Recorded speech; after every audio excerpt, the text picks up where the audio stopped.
From headers to headaches. Tick, tick, boom.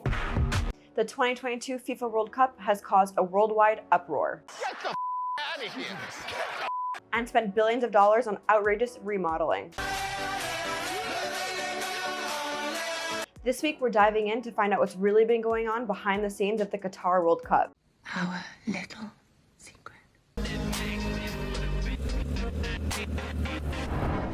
Qatar, the first Middle Eastern country to be invited to host the World Cup, has taken on the largest expansion and construction project in the tournament's history. Oh, yeah!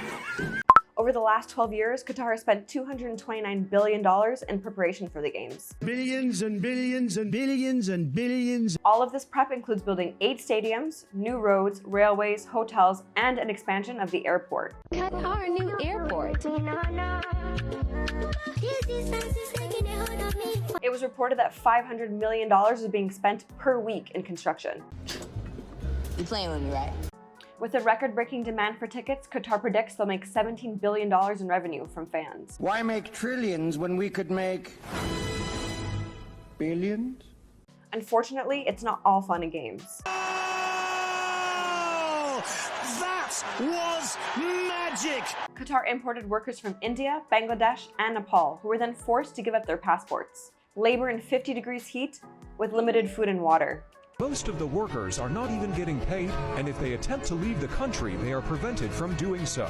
And did we mention that the workers have to pay $4,000 just to get there? That just makes no fucking sense. I mean, it's just bullshit.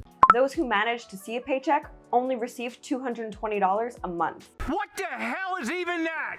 Over the last 10 years, 13,000 workers have died on the job due to heat stroke and suicide. The Qatari government labels these deaths as natural deaths, often attributed to acute heart or respiratory failure. Even with all of this work, fans will struggle to find accommodation for the games. Yikes. Roughly 80% of the existing hotels have been booked by FIFA, leaving only a few spots for spectators. Yeah, that sounds bad. Some fans will have to book their sleeping arrangements in tents, neighboring countries, or one of the 2 massive cruise ships available. And some people are being forced to leave their homes so the landlords can jack up prices to exploit the visiting fans. While Qatar vows that everyone is welcome to come watch the games, some members of the LGBTQ+ community fear that it might be too dangerous. He's kidding, right? Homosexuality is illegal in Qatar, and some officials aren't afraid to spew homophobic slander. World Cup ambassador told a German broadcaster that homosexuality was haram, meaning forbidden. Calling homosexuality a damage of the mind. But it's haram, why? Because it's damaging the mind. Even for the internet, it's pretty shocking. Many teams are using their spotlight to protest against Qatar's human rights violations. Increasingly, athletes are saying, we don't want to play in a stadium that workers died to build. Places like Paris are refusing to broadcast the games, while some teams are protesting on the field. The black jersey that Denmark have for the World Cup is supposed to show all the condolences for the people who lost their lives. Meanwhile, one soccer star is cashing in $277 million to be an ambassador for the Qatar World Cup. I don't believe it! David Beckham! Are you going to watch the World Cup this year? Will this set boundaries and rules for the next country to host?